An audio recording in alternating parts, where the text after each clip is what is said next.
Good morning. Wala akong pasok ngayon at pupunta ako sa aking check-up. Yes, may check-up ako kasi medyo nilulula ako. Tapos, si Angel may pasok, alauna. Tapos, ang schedule ko ng check-up ay 11:30. So, samahan niya ako. Tapos, after ng check-up ko, ihatid ko siya sa kanyang trabaho.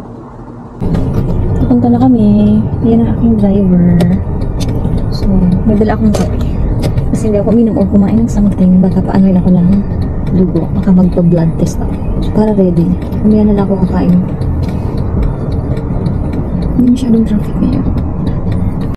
Medical clinic. At ayan, meron na akong ano nito. Kinuhanan ako ng dugo. Siguro mga ano siya, 3 tube. Yung ganun kalalaki. Tapos yun nga, chinek ko ng doktor. Medyo mataas ang aking blood pressure. So, kailangan ko bumili ng sarili kong pang-check ng blood pressure ba yun? Tapos ngayon, papunta namin ng work na Angel. Punta na siya ng work. Ako. Marami ka lagi rito sasakyan. Tapos dyan, may mga building pang ginagawa. Ito na yung lalabas.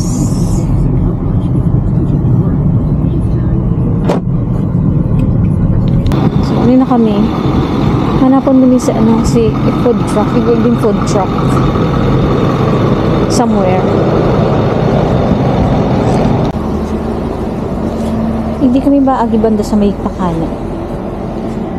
Yan, ito ang mga store. May nails pa hindi. Eddie Bauer.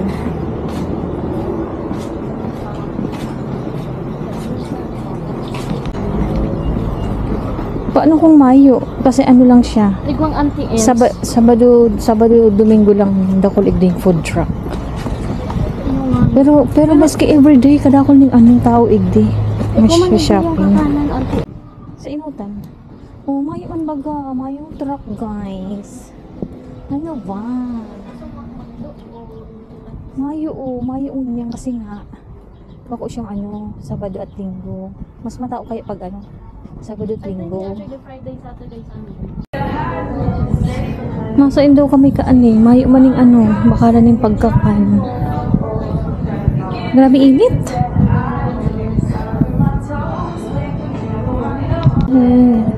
Magayon igdi may punong kahoy. Maano siya.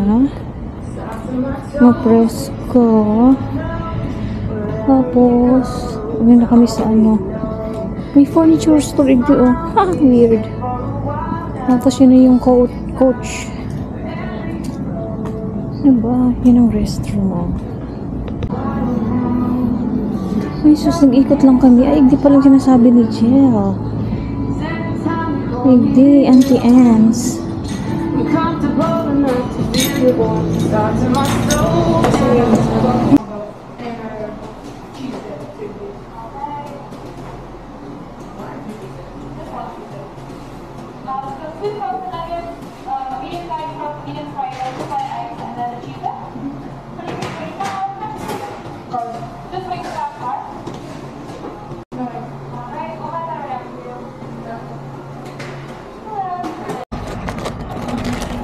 Ayun na, nakabakal na kami ng tinapay. Ito may kape ako. Papanira ako sa kape. Pabalik na kami sa sasakyan. Mahapit ka na sa work mo? Malaog na ako. Okay, malaog na si Angel. Tapos ako maduman ako sa car. Tapos maduman ako sa Balyo. Masay hi and hello and bye. Hindi masyadong mataon kasi siya, regular day. Papahalatong ka ito. Paloy ka na masundo siya. Manok na si Jill. Bye, nak. See you later. Ay, masain ka. Lampas ka na. Lampas ka na sa work mo. Mabakal na naman yan. Miski ko na siya sa harap. Oh, wow. Nahulog na ba ganak? Dua? Oo. $5. Puno na ako sa sasakyan. Ay, naku. Kainit. Grabe. Kaipuhan ko na namang i-adjust ang tukawan. Kasi nga si Angel, bumanang sa iyang ano. Kung si binakal ni Angel, pretzel. So, makakan muna ako bago ako mag-drive. At ito yung kape ko. At yung bag ko ay nahulog na. Ito na yung pretzel na bilhin ni Angel. Medyo nakalahati ko na. Ang laki niya. Hindi ko siya kayang ubusin. 1:10 p.m. Nakarating na ako dito ng Kalabean. At may bisita sila. Yun siguro yung nurse or yung naglilinis kay Bian na lalaki. 12:56 na. Ito na ako sa kabila. Tapos, kailangan ko pala, sabi ng group, kailangan ko bibili ng pang BP ko. Hindi yung sa ganito nilalagay. Dapat daw yung sa ganito inilalagay. Mas ano daw yun, mas okay. 6:30 na. Sinundo na namin si Angel. Ayan na siya sa inutan. Hanggang siya nakapwesto. Yun na nga. Tapos pumunta na kami sa kabila Kalabean. Doon kami makikitain. Para hindi na ako magluto.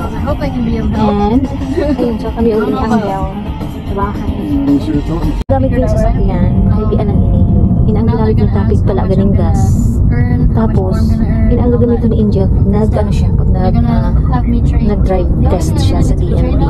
Kasi masalit ini kaysa duman sa sasakyan kung na-drive na niya. Pero bago siya magduman, kaya niya nang i-drive para masanay siya. Iba na siyang appointment para sa kanyang drive test sa susunod na semana. Kaya, sana makapasa siya ng first try. 8:55, uwi na kami ni Angel. Bye!